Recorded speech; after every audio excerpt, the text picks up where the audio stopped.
지구 책방 여행마을.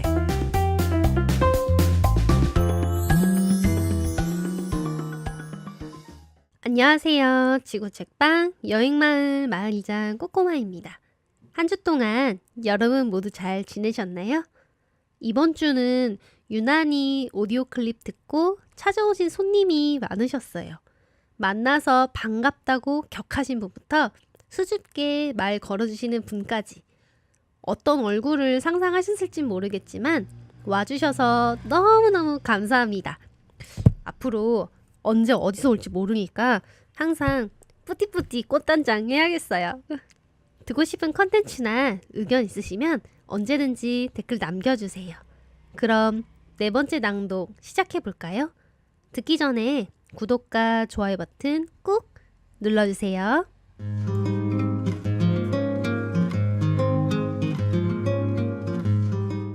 일하랴 살림하랴 24시간이 모자란 우리 구독자분들을 위해 마을이장이 야무지게 동네 출판물을 읽어드립니다.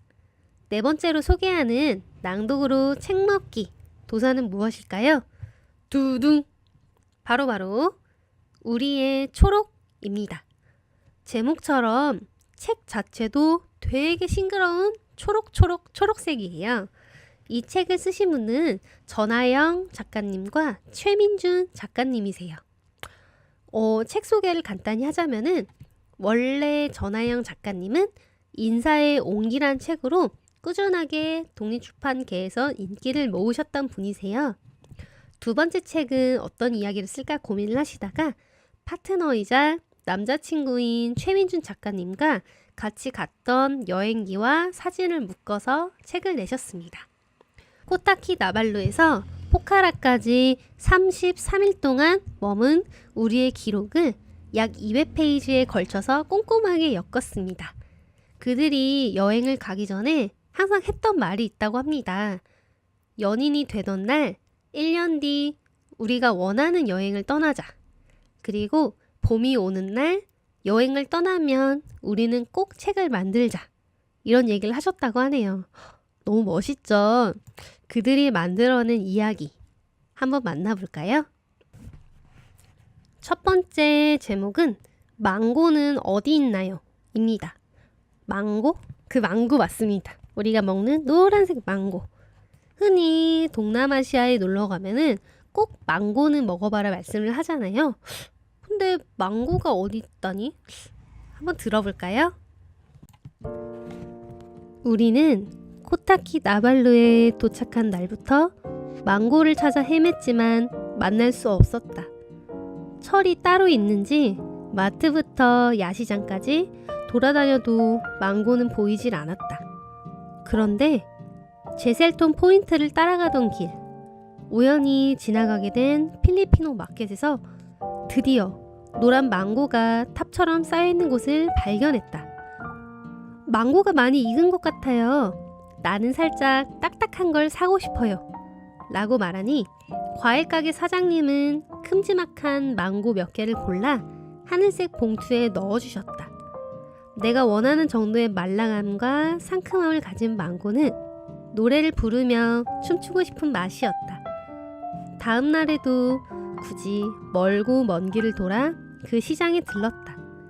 망고가 놓인 곳이 몇 군데로 늘어나 있었지만 과일을 파는 엄마 옆에 귀여운 아가 덕분에 어제의 가게임을 확신하곤 그 앞에 멈추었다.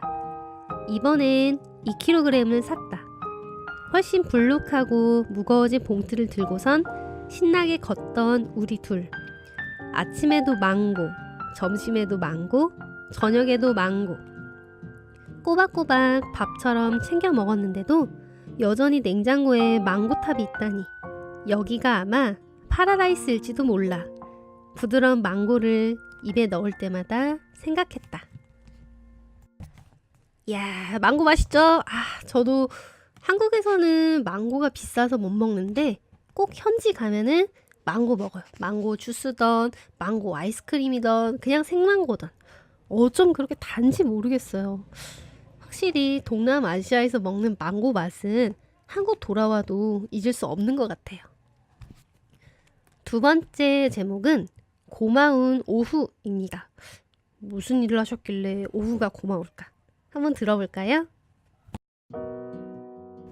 서로를 알고 지낸 지는 몇 년이나 흘렀지만 서로의 손을 잡고 걸어온 사이 4번의 계절이 피었고 저물었다. 1년째 되는 날이었다.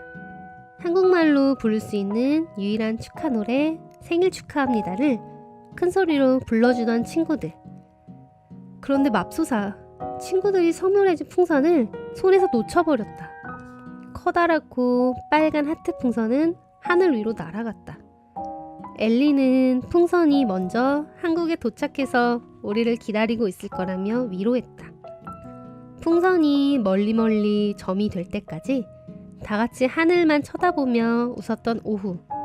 여전히 우리 곁에는 복숭아 잼을 얇게 바른 것 같은 노을이 있었다. 그때 엘리가 내 옆으로 다가와 말했다. 하영, 나 지금 너무 행복해. 우리가 더 오래 함께 했으면 좋겠어. 일주일은 너무 짧아. 강가에서 반짝반짝 빛나는 시간을 보내는 내내 나도 같은 생각을 했는데 엘리가 고스란히 내 마음을 말하니 울컥 눈물이 날 것 같았다. 같은 시간을 나누는 이들 모두가 비슷한 감정을 느끼는 건 쉬운 일이 아님을 잘 알고 있다. 모든 것에 고마운 찰나가 쌓여간다. 여행지에서 생일을 맞으면 되게 기분이 묘하거든요. 게스트하우스에서 얘 친구 오늘 생일이래. 그러면 각계 각층, 각 나라에서 온 나를 모르는 사람들이라도 생일 축하한다며 박수 쳐주고 웃어주는 모습. 그거는 쉽게 잊을 수가 없어요. 혹시 생일에 여행 계획 중이라면 한번 현지인 친구랑 생일 파티 또는 생일맞이 인사나 얘기해보는 건 어떨까요? 작가님은 그렇게 동남아시아 여행을 마치고 네팔 포카라를 통해 트레킹을 시작했습니다. 그 중간중간 이야기가 책 속에 들어있거든요. 그 중에 제가 재밌게 읽었던 구절 읽어드릴게요. 3번째 제목은 우주선을 타고입니다. 영화 리틀 포레스트에서 추위도 소중한 조미료 중 하나다. 라는 나레이션이 나온다. 추워야만 만들 수 있는 맛에 대한 이야기였다. ABC와 가까워질수록 우리는 추위가 만들어준 아름다움을 걷고 있었다.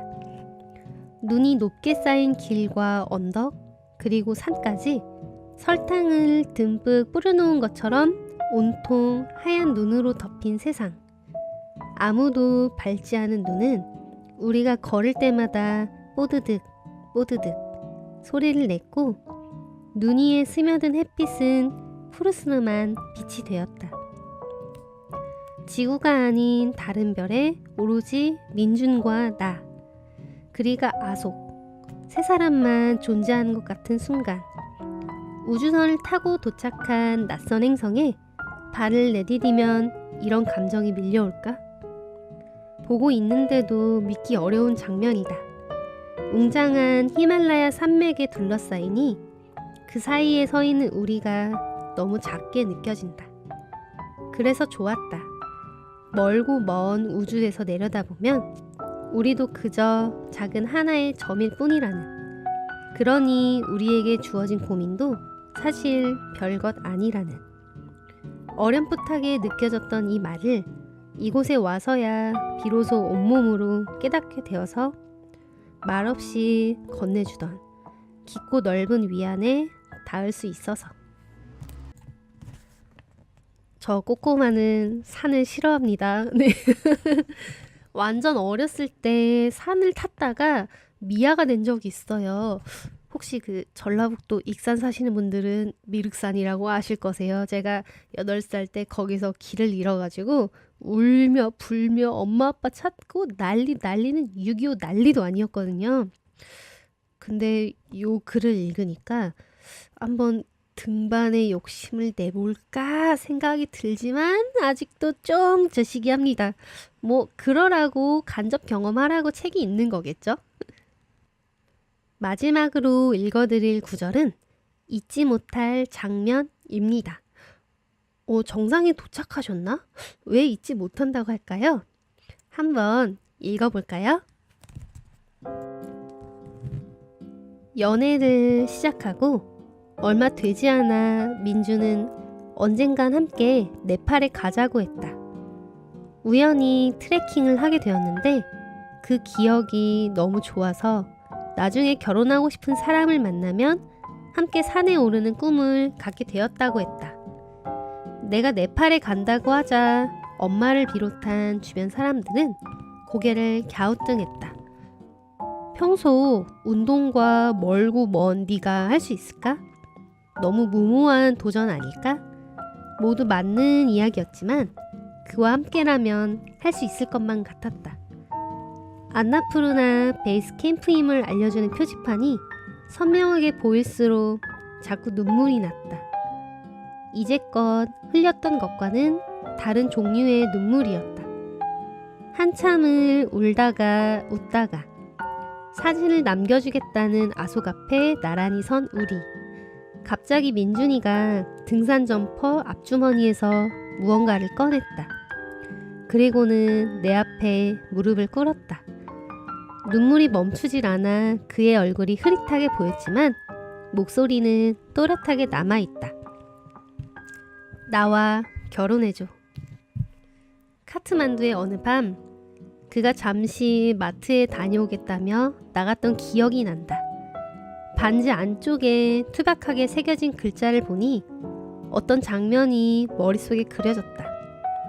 오랜 세월 반지를 만드신 할아버지의 상점을 홀로 찾아갔을 모습이, 우리의 이니셜을 알려드리고 반지의 모양을 고르고 완성된 반지를 손에 꼭 돌아왔을 그 길이. 덕분에 나는 배낭을 메고 등산복을 입고 등산화를 신고 눈 덮인 안나푸르나에서 프로포즈를 받았다. 언젠가 좋은 반지를 준비해서 다시 하겠다는 그의 말에 난 지금이 좋아, 충분해 라고 답했다. 진심이었다. 이야, 눈물 나올라 그래. 눈물 나올라 그래. 너무 로맨틱합니다. 산 등반이 정말 어려운 일인데 그 당반을 싹 다 잊어먹을 만큼 로맨틱하고 정말 잊지 못할 프로포즈 같습니다. 그들이 어떻게 살고 있는지 궁금하시죠? 그 다음은 직접 우리의 초록을 구매하셔서 읽어보세요. 물론 전하영 작가님의 세 번째 책도 기대하시고요. 오늘 이야기 어떠셨나요? 유난히 저에게는 좀 더 감성적으로 다가온 책 같습니다. 말랑말랑하다고 해야 될까요? 여러분도 저와 같은 기분 느껴보고 싶다면은 꼭 우리의 초록 잊지 말으셨으면 좋겠습니다.